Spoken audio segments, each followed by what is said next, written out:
গভীর রজনী, চারদিক নীরব নিথর। মনে হয় কে যেন মসি ভাণ্ড ঢেলে দিয়েছে রাতের গায়ে। 2-3 হাত দূরের বিশালাকৃতির কোনো প্রস্তর বিটপি দৃষ্টিগোচর হয় না। আমরা বিপদসংকুল বন্ধুর গিরিপথ বেয়ে সম্মুখে অগ্রসর হতে লাগলাম। কিছু দূর পথ অতিক্রম করতেই কর্ণকুহরে ভেসে এলো গগন বিদারী শার্দুল গর্জন। মনে হয় আকাশচুম্বী পর্বতমালা ভেঙে খান খান হয়ে ছিটকে পড়বে ভূমিতলে। আমরা জীবন আশঙ্কায় 15 জন একে অপরকে জড়িয়ে ধরে কৃষ্ণশিলায় নির্মিত আলেখ্যের ন্যায় দাঁড়িয়ে থাকি। খুদ পিপাসায় কাতর হয়ে জীবন উষ্টাগত। অরণ্য পথ পাড়ি দিয়ে লোকালয়ের সন্ধান যে কতদিনে পাব তা একমাত্র আল্লাহই ভালো জানেন। তবুও বাঁচার তাকিদে পথ চলছি। শার্দুল গর্জন ডানে ফেলে আমরা বাম দিকে অগ্রসর হচ্ছি। কৃষ্ণপক্ষের তিমির যামিনী, চন্দ্রালোকের সাক্ষাৎ পাব না। দূরাকাশে কিছু তারকা আমাদের দিকে অপাঙ্গে দৃষ্টি নিক্ষেপ করে হাসছিল। এখন আর তাও নেই, কারণ কুহেলিকায় সব ঢাকা পড়ে আছে। তারকাগুলো এতক্ষণ দিক দর্শনের কাজ করত, এখন আর তা করছে না। একজন দিকভ্রম নাবিক মহাসমুদ্রে জাহাজ নিয়ে যেমন বিপাকে পড়ে, আমাদের অবস্থা তার চেয়ে কোনো অংশে কম নয়। খুদ পিপাসায় ক্লান্ত ও অবসন্ন দেহটির ভার বহন করে পদযুগল আর সম্মুখে অগ্রসর হতে পারছে না পর্বত আরোহণে সাহায্য করতে। এই বুঝি জীবন গেল, এই বুঝি আজরাইলের সাথে সাক্ষাৎ ঘটবে। সাথীদের অবস্থা আমার চেয়েও করুণ। এমত অবস্থায় খানিকটা যাত্রাবিরতি দিয়ে একটি পাদপ মূলে বসে সবাইকে বললাম, ভাইরা আমাদের কষ্টের রজনীর আর মাত্র কয়েক ঘন্টা পর অবশ্যই অবসান ঘটবে। সুবহে সাদিকের নুরানি আভা স্বাগত জানাবে। তোমরা এত বিচলিত হও না, একটু ধৈর্য ধরো, একটু অপেক্ষা করো। আমি আরও বললাম, বন্ধুগণ, আমরা মানবিক কারণে বন্য হায়নাদের কারণে শঙ্কিত, আসলে তা নয়। বন্য হায়নারা মানুষকে ভয় পায়, সহজে মানুষের উপর আক্রমণ করে না ওরা, কিন্তু মানুষই হলো মানুষের বড় শত্রু। মানুষ নামক হায়নাদের হাত থেকে রক্ষা পাওয়া খুবই কঠিন। প্রিয় ভাইরা আমার, আপনারা বন্য পশুদেরকে মোটেই ভয় পাবেন না। আল্লাহর উপর পূর্ণ ভরসা রাখুন, আল্লাহ অবশ্যই আমাদেরকে হেফাজত করবেন। আর যদি আমরা হিংস্র প্রাণীদের খোরাক হয়ে থাকি, তাহলে এ থেকে চেষ্টা করেও রেহাই পাব না। তাকদীরে যা লিখন আছে তা ঘটবেই ঘটবে, এ থেকে বাঁচা যাবে না। আমরা যদি আল্লাহর উপর পূর্ণ ভরসা করতে পারি ও ধৈর্য ধারণ করতে পারি, তবে তিনিই আমাদেরকে এ মহাবিপদ থেকে উদ্ধার করবেন।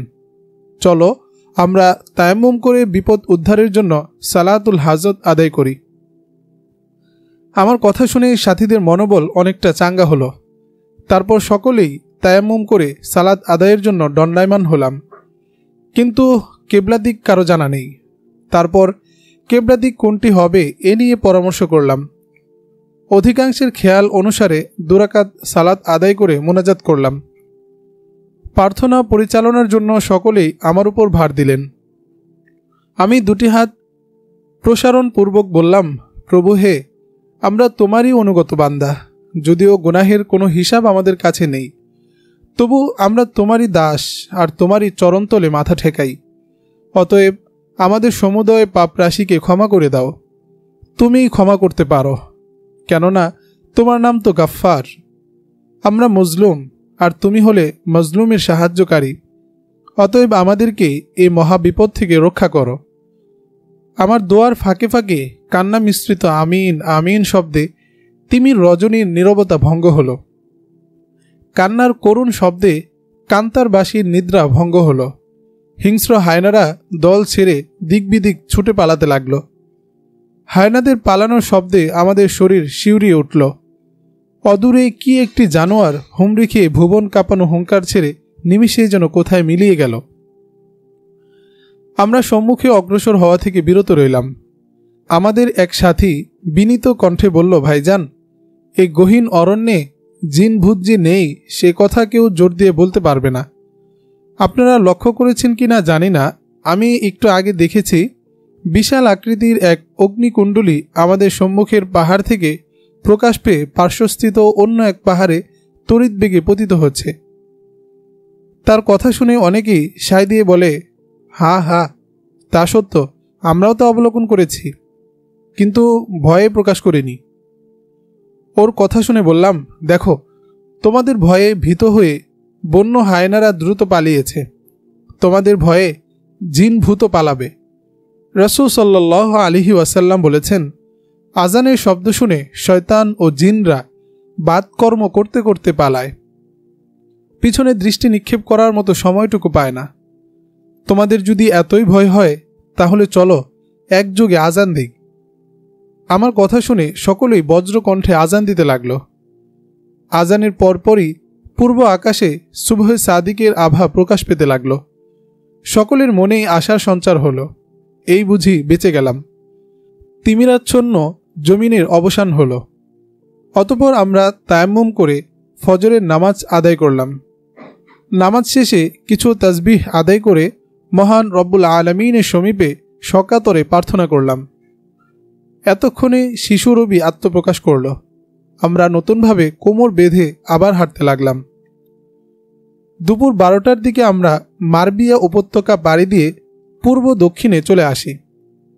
এখানকার পাহাড়গুলো রাওয়াল পর্বতের মতো এত খাড়া নয়, তাছাড়া বন জঙ্গল তত ঘন নয়, পথ চলা অনেকটা আসান। এতক্ষণে খুদ পিপাসায় কাতর হয়ে চলার গতি থেমে গেল। জোহরের নামাজ আদায় করে সকলেই ভূপৃষ্ঠে লুটিয়ে পড়ল। তাদের এই অবস্থা দেখে বললাম, বন্ধুগণ, তোমরা বিশ্রাম নাও, আমি দেখি কোনো ঝর্ণার সন্ধান পাই কিনা। কিছু পানি পান করতে পারলে আরও কিছুক্ষণ পথ চলা যাবে। এই বলে বেরিয়ে পড়লাম পানির সন্ধানে। প্রায় 1 ঘন্টা খোঁজাখুঁজির পর অনেকটা নিরাশ হয়ে পড়লাম। তবু আল্লাহর উপর ভরসা করে খোঁজ করতে লাগলাম। এরই মধ্যে কি একটা আওয়াজ শুনতে পেলাম। এটা কিসের আওয়াজ তা ঠাহর করতে পারিনি। আরও একটু এগিয়ে যেতেই পানির কলকলো শব্দ স্পষ্ট বোঝা যাচ্ছিল। নিকটে গিয়ে দেখি পাহাড়ের পাদদেশ থেকে প্রবাহিত হয়ে আঁকাবাঁকা চলে গেছে বহুদূর। প্রবাহিত স্রোত পাথরে ধাক্কা খেয়ে কলকলো আর্তনাদে বয়ে যাচ্ছে। আল্লাহর শুকর আদায় করে মিষ্টি পানি পেট ভরে পান করে সাথীদের নিকট নিয়ে গেলাম। ঝর্ণার সুসংবাদ পেয়ে সকলে আমার পিছনে পিছনে হাঁটতে লাগলো। কিছুক্ষণের মধ্যেই ঝর্ণার নিকট এসে হাজির হলাম। সকলেই উদর পূর্ণ করে ঠান্ডা পানি পান করে কলিজা শীতল করল। আবার অনেকেই গোসল করে স্বস্তির নিঃশ্বাস ফেলল। আমি ওদেরকে ঝর্ণার নিকটে বসিয়ে কোনো ফলমূলের সন্ধানে বের হয়ে গেলাম। একটু সামনেই দেখি ঝর্ণার দুধারে লতানো গাছগুলোর গ্রন্থিতে গ্রন্থিতে শশা জাতীয় এক প্রকার ফল ধরে আছে। এগুলো শশার মতোই খাওয়া যায়। আমি অনেকগুলো শশা রুমালে বেঁধে সাথীদের নিকট নিয়ে গেলাম। সকলেই পেট ভরে আহার করল। বড় সুস্বাদু ফল। তা খেয়ে সকলেই সেজদাবনত মস্তকে আল্লাহর শুকর আদায় করল। প্রচণ্ড ক্ষুধার পর আহার করায় আরও বেশি ক্লান্ত হয়ে পড়ল। তাই সকলেই এখানে রাত্র যাপন করল। এখন বেলাও বেশি বাকি নেই। পশ্চিমের পাহাড়ের ছায়ায় ক্রমশই লম্বমান হয়ে পূর্ব দিকে বিস্তার করছে। সন্ধ্যার আগমনী গান গেয়ে পাখিরা আপন নীড়ে ফিরে যাচ্ছে। কিছুক্ষণের মধ্যেই সূর্য অস্তমিত হয়ে যাবে। রাতের আহারের জন্য সাথীদেরকে নিয়ে বন্য শশা করিয়ে আনলাম। কিছু শুকনো ডালপালা ও লতাপাতা এনে জমা করলাম, কারণ রাতে আগুন জ্বালিয়ে রাখলে হিংস্র প্রাণীর আক্রমণ থেকে রক্ষা পাওয়া যায়। আমরা মাগরিবের নামাজ আদায় করে সরবে জিকির আরম্ভ করলাম। তারপর এশার নামাজ সমাপন করে শশা খেয়ে শুয়ে পড়লাম। দুজন দুজন করে পাহারাদারি করে রাত্রি পোহালাম। তারপর সকলেই শশা গাঠুরি বেঁধে সামনে চলতে লাগলাম। লাগাতার 5 দিন পথ চলার পর পাহাড়ি এলাকার অবসান হল। সম্মুখে পেলাম এক খরস্রোতা নদী। নদীটি রাউজান পর্বতমালা থেকে উৎপন্ন হয়ে পাহাড়ের বাঁকে বাঁকে চলে গেছে বহুদূর। নদীটি অনেক গভীর। মাঝে মাঝেই দৃষ্টিগোচর হয় ঘূর্ণাবর্ত। স্রোতও প্রচুর। স্রোতের তোড়ে ভেসে যাবে জ্যান্ত হাতি। পারাপারের জন্য নেই কোনো নৌযান। আর থাকবেই বা কেন? এদিকে তো নেই কোনো শহর, বন্দর, পথঘাট ও জনবসতি। আমাদের ধারণা নদী পার হয়ে পূর্ব দিকে গেলে লোকালয়ের সন্ধান পাওয়া যাবে, তাই যেভাবেই হোক নদী পার হতেই হবে। আমরা নদীর কূল ঘেঁষে হাঁটতে লাগলাম। একজন সাথী পানির নিকটস্থ নরম মাটির দিকে ইঙ্গিত করে বলল, এই দেখুন, বন্য হায়নাদের পায়ের ছাপ লেগে আছে। এরা নদীতে পানি পান করতে আসে। এভাবে পথ চলা মোটেই উচিত নয়। যে কোনো সময় তাদের খোরাক হতে হবে। হিংস্র প্রাণীর পদচিহ্ন দেখে সকলেই ভয় পেয়ে গেল। আমিও যে ভয় পাইনি এমন নয়, কিন্তু করার কিছু ছিল না। আমি ওদেরকে অভয় দিয়ে বললাম, প্রিয় সাথীরা, আমরা যদি বন্য পশুদের খোরাক হয়ে থাকি তবে ওরা আমাদের কেশ পরিমাণও ক্ষতি করতে পারবে না। তারপর অতীতের সিংহের কাহিনী শুনিয়ে দিলাম। চলতে চলতে কিছু দূর গিয়ে দেখলাম স্রোতের বেগ অনেক কম। একটু চেষ্টা করলে সাঁতরে পার হওয়া যাবে। গভীরভাবে তাকিয়ে দেখি অনেক কুমির সাঁতার কাটছে। আহ, কত ভয়ঙ্কর কাণ্ড! কার সাধ্য আছে কুমির আর হাঙরের মধ্য দিয়ে সাঁতার কেটে ওপারে যাওয়ার? আমরা আরও সামনে যেতে লাগলাম। এবার দেখি নদীটা দুভাগে বিভক্ত হয়ে প্রবাহিত হচ্ছে। স্রোতও তেমন নেই, গভীরতাও অনেক কম। মনে হয় অল্প ক্লেশে পার হওয়া যাবে। কুমির আর হাঙরের আনাগোনাও দেখা যায় না। আমরা মোহনা থেকে আরও একটু সামনে অগ্রসর হয়ে দেখি নদীর চড়ায় অনেক বাঘ শুয়ে আছে, আবার দু একটি খেলা করছে। তা দেখে আবার পিছনে এসে নদীতে ঝাঁপ দিলাম। দেখি পানি অনেক কম, প্রায় মাঝামাঝি পর্যন্ত হেঁটে গেলাম। তারপর সামান্য সাঁতার কেটে আবার মাটির নাগাল পেলাম। এভাবে অতি সহজেই দুটি নদী পার হয়ে গেলাম। এভাবে আরও 2 দিন পথ চলার পর লোকালয়ের সন্ধান পেলাম। জনবসতি পেয়েছি বটে, কিন্তু যানবাহনের কোনো বালাই নেই। কারণ পাহাড়ি এলাকাতে পথঘাট নেই, নেই ঘন লোকালয়। আমি একজনকে খিবা শহরের দূরত্ব ও যাওয়ার পথ জিজ্ঞাসা করলে তিনি বললেন, আপনারা একদিনের পথ পায়ে হেঁটে চললে খিবা যাওয়ার যানবাহন পাবেন। তিনি আরও বললেন, আপনারা খিবা যেতে হলে এখান থেকে সোজা দক্ষিণে ফারগান চলে যান। ফারগান সরাইখানাতে রাত্র যাপন করতে পারবেন। সেখানে থাকা খাওয়ার কোনো অসুবিধা নেই। সরকারি খানাপিনার ব্যবস্থা রয়েছে। তারপর সকাল 8 ঘটিকায় ফারগান থেকে টাঙ্গা চলে। এই অঞ্চলের সাথে শহরের যোগাযোগের জন্য মিস্টার কামাল পাশা এ ব্যবস্থা করেছেন। দৈনিক 10টি টাঙ্গা যায় আর 10টি টাঙ্গা শহর থেকে আসে। এভাবেই আপনাদেরকে খিবা পৌঁছতে হবে, তাছাড়া অন্য কোনো উপায় নেই। অগত্যা আমরা এভাবেই যাওয়ার সিদ্ধান্ত নিলাম। পল্লীবাসী ভদ্রলোকটির আচার আচরণে আমরা খুবই মুগ্ধ হলাম। অনাহার, অর্ধাহার আর সংযুক্ত সফরের ক্লান্তি আমাদের সর্বাঙ্গে প্রস্ফুটিত। আমাদের শারীরিক অবস্থা হলো নরকঙ্কাল জাদুঘরে রাখার মতো। আমাদের মলিন বসন ভূষণ ও কৃষাঙ্গ দেখে ভদ্রলোকটির অন্তরে দয়ার সঞ্চার হলো। তিনি আমাদের সফরের কারণ জানতে চাইলে সব কিছু খুলে বললাম। লোকটি আমাদেরকে তার বাড়িতে নিয়ে গেলেন এবং বাংলোয় বসতে দিলেন। তারপর প্রাথমিক অবস্থায় কিছু ফল এনে খেতে দিলেন। আমরা শুকরিয়ার সাথে গ্রহণ করলাম। তার কিছুক্ষণ পর গরম রুটি ও ভেড়ার গোশতের ভুনা নিয়ে এসে বললেন, বাবাজিরা, তোমরা 2-3 দিন এই গরিবালয়ে আতিথ্য গ্রহণ করো। বর্তমানে তোমাদের শারীরিক যে অবস্থা, এ অবস্থায় সফর করা সমীচীন নয়। 3 দিন বিশ্রাম নিলে অনেকটা চাঙ্গা হবে, তারপর সফর করলে অসুবিধা হবে না। লোকটির আদর আপ্যায়ন এড়ানো আমাদের পক্ষে সম্ভব হলো না, তাই এখানেই থেকে গেলাম। 3 দিন পর্যন্ত তিনি এত মেহমানদারি করলেন যা ভাষায় প্রকাশ করা সম্ভব নয়। সেখানে 3 দিন অবস্থান করে খিবা অভিমুখে যাত্রা করলাম।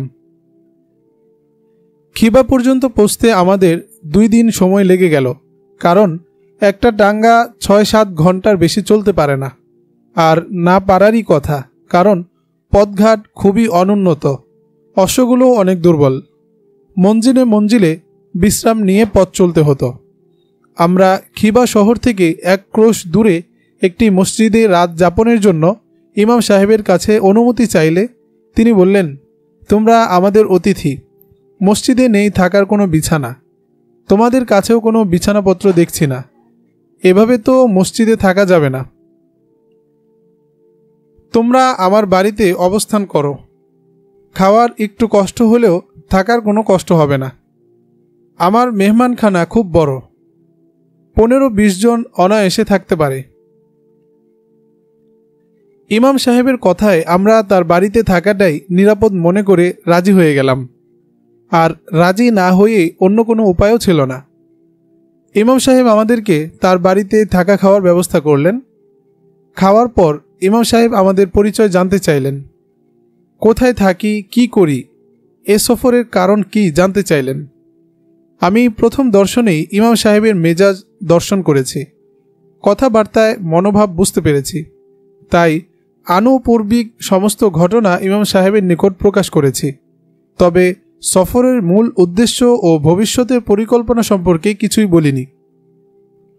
ইমাম সাহেব আমার কথা শুনে দীর্ঘক্ষণ অবনত মস্তকে ধ্যান তাপস্যের মতো বসে রইলেন।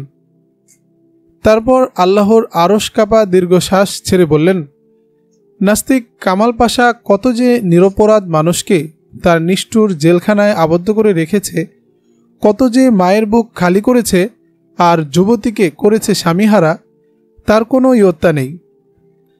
জালিম শাহীর মসনদে আঘাত হানার মতো আর কোনো মুজাহিদ গ্রুপ অবশিষ্ট নেই। যেভাবে সে তার আর্মি বাহিনীকে ঢেলে সাজিয়েছে তা অন্য কোনো রাষ্ট্র পারেনি। তাদেরকে পরাস্ত করাও এত সহজ নয়।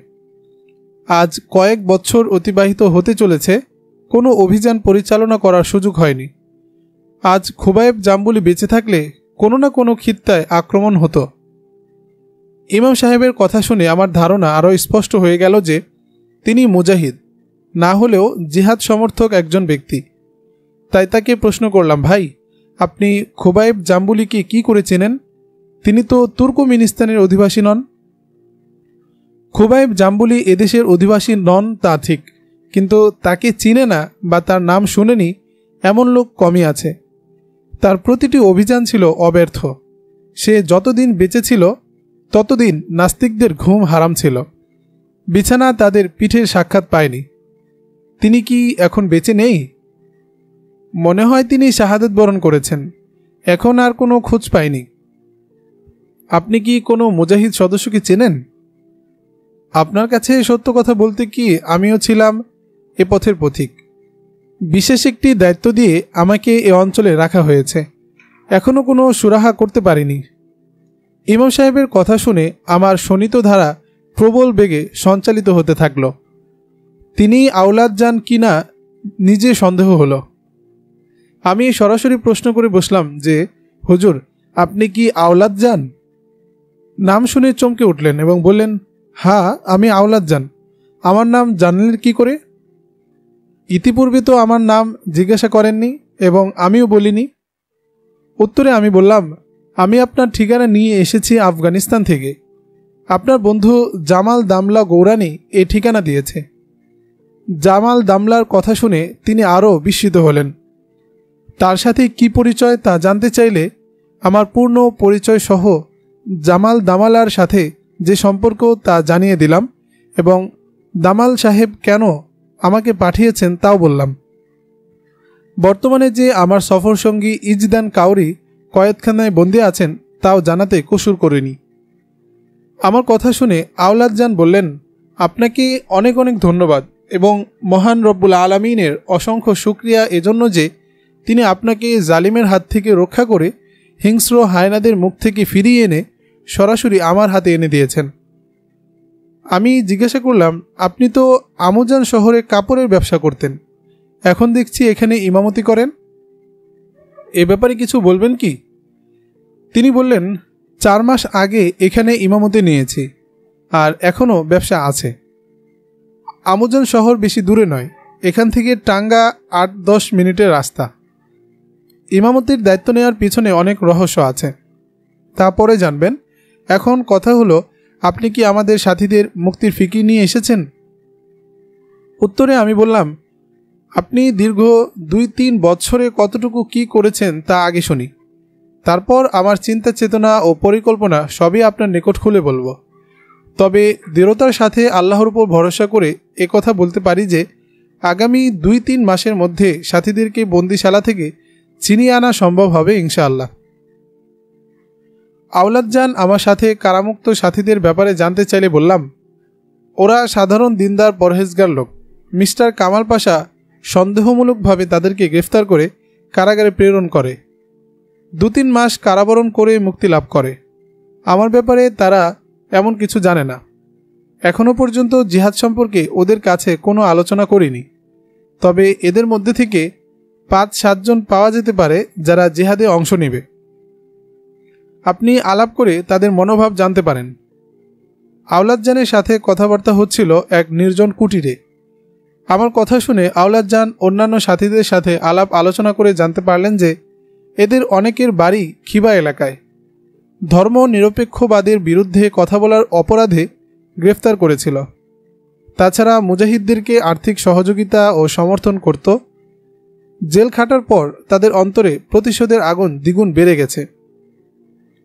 মিস্টার কামালের বিরুদ্ধে অভিযান পরিচালনার জন্য জান মাল নিয়ে এগিয়ে আসতে প্রস্তুত। সাথীদের কথা শুনে আমি বললাম, সত্যি যদি জিহাদ করার বাসনা থেকে থাকে তাহলে কেউ জান নিয়ে আর কেউ মাল নিয়ে, আবার কেউ জানমাল উভয়টা নিয়ে এগিয়ে আসুন।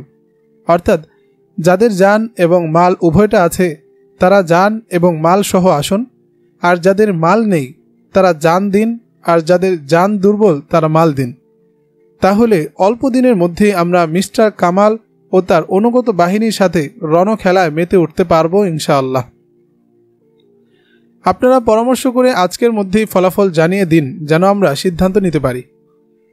সাথীরা পরস্পর আলাপ আলোচনা ও পরামর্শ করে এসার পর জানিয়ে দিলেন যে আমরা দীর্ঘদিন ছিলাম কারাগারে, সয়েছি অসহ্যনীয় ও অমানসিক নির্যাতন, তাছাড়া করেছি জনতোর মেহনত। তাই শারীরিক অবস্থা কিরূপ তা বলার অপেক্ষা রাখে না। এখন উন্নত চিকিৎসা, পুষ্টিকর খাবার ও বিশ্রাম নিতে হবে দীর্ঘদিন। তারপর শরীরের অবস্থা স্বাভাবিকে ফিরে এলে যে কোনো অভিযানে শরিক হতে পারবো ইনশাআল্লাহ। ওদের কথা শুনে আমি নিজেও চিন্তা করে দেখলাম যে কথাগুলো তো শতভাগই সত্য। এই অবস্থায় তাদের দ্বারা জেহাদের কাজ হবে না। তাই ওদেরকে বললাম, আগামীকাল আপনাদেরকে খিবা শহরে পৌঁছে দেব। সেখান থেকে নিজ নিজ বাড়িতে চলে যান এবং শরীরের যত্ন নিতে থাকুন। 2-3 মাস পর যদি সম্ভব হয় তবে আমাদের সাথে যোগ দিতে পারবেন। আর যাদেরকে আল্লাহ পাক ধন দৌলত দান করেছেন তারা সাধ্য অনুযায়ী জিহাদের ফান্ডে অর্থ সাহায্য দিবেন, কেননা এ কাজে প্রচুর অর্থের দরকার। আমার কথা শেষ হতে না হতেই 4-5 জন বলে উঠলেন, ভাইজান আপনি আমাদেরকে একা ছেড়ে দেবেন না, আর আমরাও আপনাকে রেখে যাব না। আপনি আমাদেরকে অনেক বল, ভরসা ও আদর সোহাগ দিয়ে এবং পথ দেখিয়ে এ পর্যন্ত নিয়ে এসেছেন। আপনি না থাকলে হয়তো এ পর্যন্ত আসা সম্ভব হতো না। এখন আমরা জন্মভূমি ও নিজ এলাকায় ফিরে এসেছি, আর কোনো ভয় নেই। সকলেই এখন একা বাড়ি যেতে পারবে, তাই বলে আপনাকে ছেড়ে যাব না। আপনি আমাদের সাথে যাবেন। আমাদের বাড়িতে জেহাদের ফান্ডে অনেক অর্থকড়ি জমা আছে, এসব অর্থ আপনাকে দেওয়া হবে। উক্ত 5 জনের বাড়ি খিবা নগরীর অদূরে, আর বাকি 9 জনের বাড়ি খিবা থেকে প্রায় 60-70 ক্রোশ দূরে। এদের মধ্য থেকে একজন বললেন, ভাইজান আমরা তো খুবই গরিব, অর্থ সম্পদ ও টাকা পয়সা কিছুই নেই, তাই টাকা পয়সা দিতে পারবো না বলে খুবই দুঃখিত ও লজ্জিত। তবে সদা সর্বদা কামিয়াবির জন্য মহান রব্বুল আলামিনের দরবারে দোয়া করব। আমি বললাম, হ্যাঁ, টাকা পয়সা এর চেয়ে বড় না। আপনারা আমাদের ইহ ও পরকালীন সফলতার জন্য আল্লাহর দরবারে দোয়া করুন, এটাই সবচেয়ে বড় চাওয়া পাওয়া। এসব পরামর্শের শেষে এশার নামাজ আদায় করে খানাপিনা সেরে অন্য সব সাথীদের ঘুম পাড়িয়ে আমরা একটি আঙিনায় আম্র বৃক্ষের তলায় বসে পরামর্শ করতে লাগলাম। আওলাদজান বললেন, খোবায়েব আমি গোপনে গোপনে বেশ কিছু বোমা, গোলা বারুদ ও বন্দুক সংগ্রহ করেছি। লোক হলে বড় ধরনের আক্রমণ করা যাবে। তাছাড়া আমার নিকট জিহাদের ফান্ডে লক্ষাধিক টাকাও জমা রয়েছে। এসব অস্ত্র ও টাকা ব্যবহার করার মতো লোক আমার কাছে নেই। যারা ছিল ওরা সকলেই বন্দী। আমাজন ও পার্শ্ববর্তী এলাকা থেকে লোক সংগ্রহ করা বর্তমান সময়ে কারো পক্ষে সম্ভব নয়, কারণ নানান বেশে কামালের চৌকস গোয়েন্দারা ঘোরাফেরা করে। আওলাদজানের কথা শুনে বললাম, আপনি নিশ্চিন্ত থাকুন, আমি ওসব সাথীদেরকে বাড়ি পৌঁছে দিয়ে সোজা চলে যাব আফগানিস্তান। সেখানে বেশ কিছু প্রশিক্ষণপ্রাপ্ত যুবক আমাদের মাননীয় আমির জনাব জালাল দামলা গৌরানির নিকট রয়েছে। কাবুল সরকার আমাদেরকে অস্ত্র দেওয়ার ওয়াদা করেছেন। আমি সেখান থেকে তাদেরকে নিয়ে যেভাবেই হোক রাওয়াল পর্বতে আশ্রয় নেব। তারপর যা হওয়ার তাই হবে। এজন্য 2-3 মাস আপনাকে ধৈর্যের সাথে অপেক্ষা করতে হবে। পরামর্শ শেষে সবাই শুয়ে পড়লাম। ফজরের নামাজ আদায় করে নাস্তা সেরে বিদায় কামনা করলে আওলাদজান বললেন, সামান্য সময় অপেক্ষা করুন, টাঙ্গা রিজার্ভ করেছি, কিছুক্ষণের মধ্যেই চলে আসবে। টাঙ্গাওয়ালার সব পথঘাট পরিচিত, খিবায় পৌঁছে দেবে। কথা বলে তিনি কিছুক্ষণ পর বেশ কিছু রুটি, জবের সাতু, ভুনা গোশত ও কয়েক মশক পানি নিয়ে এসে বললেন, আপনারা এসব খাবার সাথে নিয়ে যান। আপনাদেরকে যে পথে নিয়ে যাবে সে পথে কোনো হোটেল ও সরাইখানা পাবেন না। এগুলো সময় সময় খেয়ে নেবেন। এরই মধ্যে খটখট আওয়াজ তুলে টাঙ্গা বাড়ির আঙিনায় এসে দাঁড়ালো। আমরা সকলেই খাবার ও পানি নিয়ে টাঙ্গায় উঠে আসন গ্রহণ করলাম। টাঙ্গাওয়ালা লাগাম টেনে কষাঘাত করতেই খটখট আওয়াজ তুলে ঊর্ধ্বশ্বাসে চলল খিবা বিমুখে। কত চড়াই উতরাই, বালুময় ও কঙ্করময় মাঠ ঘাট পেরিয়ে চলছে। আমাদের নিরাপত্তার জন্য খিবাগামী রাজপথ পরিত্যাগ করে আঁকাবাঁকা মেঠো পথ ধরে চলছে। এ পথে সচরাচর টাঙ্গা চলে না। রাস্তা অত্যন্ত খারাপ, তাই সামান্য পথ চলতে না চলতেই ঘটক ক্লান্ত হয়ে যায়। মুখ গহ্বর থেকে ফ্যানপুঞ্জ নিঃসরণ হতে থাকে।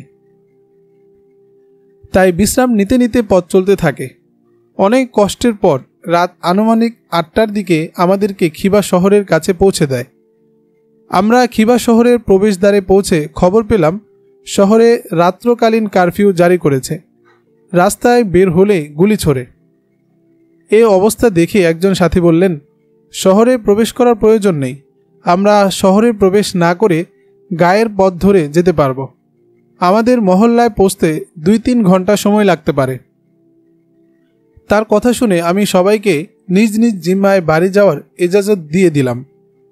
ওরা 2-3 জন একসাথে যার যার বাড়িতে চলে গেল আর আমাকে নিয়ে গেল অন্য পথে। আমরা সাথী 3 জন। রাত 11টায় আমরা একজন সাথীর বাড়ি পৌঁছলাম। বাকি 2 জন সাথীর বাড়ি নিকটেই। ওরা তাদের বাড়ি চলে গেল। আমি যার বাড়িতে আশ্রয় নিয়েছি তার নাম রাফেগুল। রাফেগুলের মুক্তির সংবাদ দাবানলের মতো ছড়িয়ে পড়ল পুরো গ্রামে। বাঁধ ভাঙা জোয়ারের মতো ছুটে আসলো লোকজন তাকে দেখতে। অনেকেই ভাবছিল মিস্টার কামাল তাদেরকে মেরে ফেলেছে। কৌতূহলী জনতার ভিড় জমিয়েছে মরা মানুষটিকে দেখতে। রাফেগুল বাড়িতে প্রবেশ করেই মাতা পিতা, ভাই বোন ও সন্তানদের খোঁজ নিলেন। সকলেই তার সামনে হাজির, কিন্তু স্নেহময়ী মায়ের চেহারা দেখতে না পেয়ে মা মা বলে চিৎকার দিলেন, কিন্তু কোনো ঘর থেকে মা বেরিয়ে আসেননি। রাফেগুল রাফেগুল বলে বুকে জড়িয়ে ধরেননি। তারপর জানতে পারলেন রাফেগুল গ্রেফতার হওয়ার সংবাদ পেয়ে মা হার্ট ফিল করেছিলেন। এ থেকে তিনি আর চোখ মেলেননি। জনমের মতো চিরনিদ্রায় শায়িত হয়েছেন। ইসরাফিলের দ্বিতীয় সিংহা ফুৎকারের আগে তার আর ঘুম ভাঙবে না। রাফেগুল মায়ের মৃত্যু সংবাদ শুনে এক চিৎকার দিয়ে বেহুশ হয়ে পড়লেন। পরে জ্ঞান ফিরে পেলে আমি তাকে অনেক সান্ত্বনা দিলাম। আমি 3 দিন রাফেগুলের বাড়িতে অবস্থান করে আফগানিস্তানে চলে যাওয়ার ইচ্ছা করলাম। রাফেগুল আমাকে বিদায় দেওয়ার প্রাক্কালে তার কারাবন্দী সাথী ও স্থানীয় বন্ধু বান্ধবদের সাথে পরামর্শ করলেন। পরামর্শের বিষয়বস্তু ছিল আমাকে কোন পথে কিভাবে আফগান পৌঁছাবে। এদের মধ্য থেকে একজন বললেন, কাবুল বহু দূরের পথ, 2-3টি সীমান্ত না পেরিয়ে কাবুল পৌঁছা যাবে না। রেল বা বাসে সফর করা বর্তমান সময়ে খুবই কঠিন। যদি আশপাশের কোনো শহর হতো তবে এত ভয়ের কারণ ছিল না। জায়গায় জায়গায় বসা আছে অসংখ্য চেকপোস্ট। এসব চেকপোস্টের চেক কাটিয়ে গন্তব্যে পৌঁছা ঝুঁকি মুক্ত মনে করি না। রাফেগুল তার পরামর্শ শুনে বললেন, ভাই, তোমার পরামর্শ খুবই সুন্দর, তবে নদী পথে কিভাবে যাবে, আর নৌযানই বা পাওয়া যাবে কোথেকে? উত্তরে বললেন, আরব সাগর থেকে নদীটি প্রবাহিত হয়ে তাসখন্দের উপর দিয়ে তাজিকিস্তান পর্যন্ত পৌঁছেছে।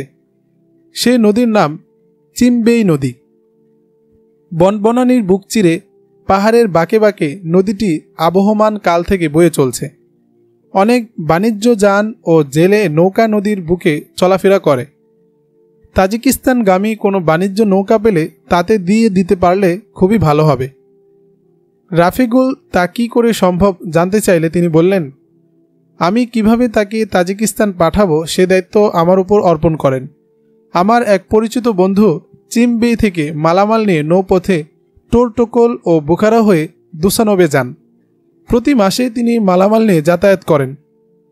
আশা করি তার মাধ্যমে তাকে তাজিকিস্তান পৌঁছে দেওয়া যাবে। সেখান থেকে অতি সহজেই কাবুলে পৌঁছতে পারবেন। তার কথাগুলো আমার নিকট খুবই গুরুত্বপূর্ণ বলে বিবেচিত হলো।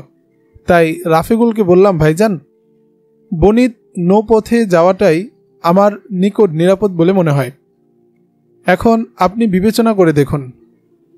আমার একান্ত আগ্রহ দেখে রাফিগুল উক্ত সাথীকে বললেন, ঠিক আছে, নৌপথে যাওয়ারই ব্যবস্থা করে দাও। অতঃপর আমাকে নিয়ে যাওয়ার সময় নির্ধারণ করলেন পরদিন ভোরে। পরামর্শের পর সকলেই নিজ নিজ আলোয় ফিরে গেলেন।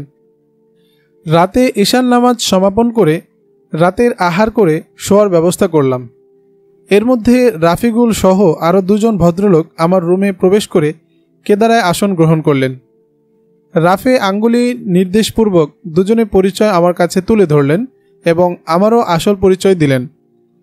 এরা আমাকে জড়িয়ে ধরে কপালে চুমু খেতে খেতে বললেন, খোবায়েব ভাই, আপনার কথা পত্রপত্রিকায় ও রেডিওতে অনেকবার শুনেছি লোকমুখে, কিন্তু দেখার সৌভাগ্য হবে তা কখনো কল্পনাও করিনি। এখন আপনাকে দেখতে পেরে নিজেকে সৌভাগ্যশালী মনে করছি। আচ্ছা খোবায়েব ভাই, আপনার জীবনের কিছু ঘটনাবলী শুনতে মন চায়, কিছু শোনাবেন কি? লোকটির একান্ত আগ্রহ দেখে আমার জীবনের খুঁটিনাটি কিছু ঘটনা শোনালাম। লোকটি আমার কথা শুনে কান্নায় ভেঙে পড়লেন। দীর্ঘ 3 ঘণ্টাব্যাপী নানা ধরনের ঘটনা শোনালাম। তারপর তিনি বললেন, ভাই, যদি 2-3 দিন আপনার ইতিকথা শুনি তবুও শেষ হবে না। রাত গভীর হয়ে গেছে, আগামীকাল তো চলে যাবেন, কিছু বিশ্রাম নিতে হবে, এখন বিশ্রাম করুন। এ বলে তিনি লক্ষ টাকার একটি ব্যাগ আমার হাতে দিয়ে বললেন, এই টাকাগুলো জিহাদের ফান্ডে জমা ছিল, দেওয়ার মতো কোনো প্লেস পাইনি, তাই দিতে পারিনি। আজ সরাসরি একজন জানবাজ মুজাহিদের হাতে তুলে দিতে পারছি বলে আল্লাহর শুকর আদায় করছি। এ বলে ওরা সকলেই চলে গেল। আমিও বিছানায় গা এলিয়ে শুয়ে পড়লাম। পরদিন রাফিগুল সাহেবের বন্ধু শর্মিন্দা খান এসে আমাকে বললেন, খোবায়েব ভাই, আপনি তৈরি হয়ে যান, কিছুক্ষণের মধ্যেই আমরা চিমবেই অভিমুখে যাত্রা করব। রাফিগুল আমাকে নাস্তা পানি খাইয়ে কিছু খাবার দিয়ে বিদায় করলেন। বিদায় লগ্নে তিনি অশ্রুসিক্ত নয়নে বললেন, খোবায়েব ভাই, আপনি আমাদেরকে অনেক উপকার করেছেন, যা ভাষায় ব্যক্ত করার মতো নয়। আর সম্মুখে প্রশংসা করতে মহানবী সাল্লাল্লাহু আলাইহি ওয়াসাল্লাম মানা করেছেন। তবে এতটুকু বলতে পারি যে আজীবন আপনার কথা ভুলতে পারবো না, আর ভোলা সম্ভবও নয়। হৃদয়ের গভীরে আপনার পবিত্র নাম চিরদিন অঙ্কিত থাকবে। এসব কথা বলে রাফিগুল অশ্রুসজল নয়নে অনেক পথ এগিয়ে দিয়ে বিদায় দিয়ে দিলেন। আমরা বিদায়ী সালাম জানিয়ে সম্মুখে অগ্রসর হলাম।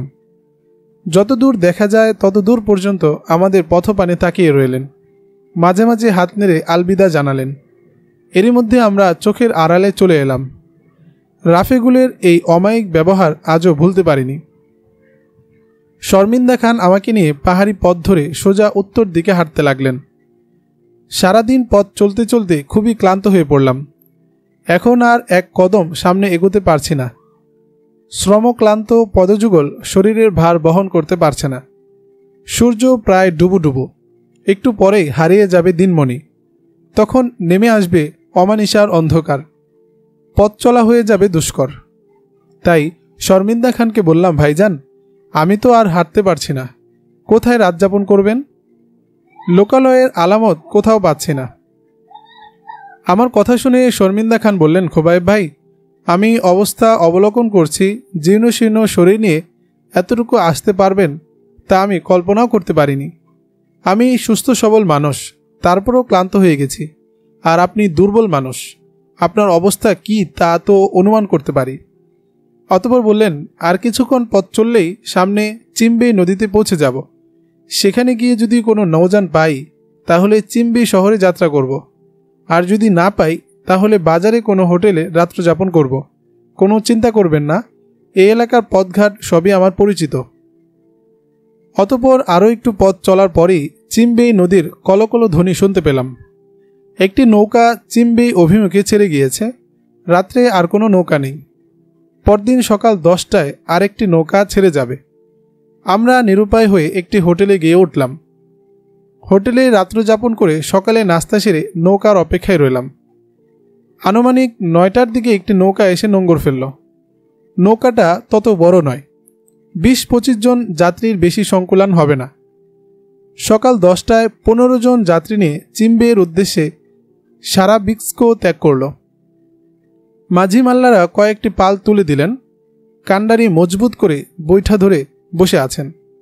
বাতাস তরি নিয়ে দ্রুত গতিতে চলল।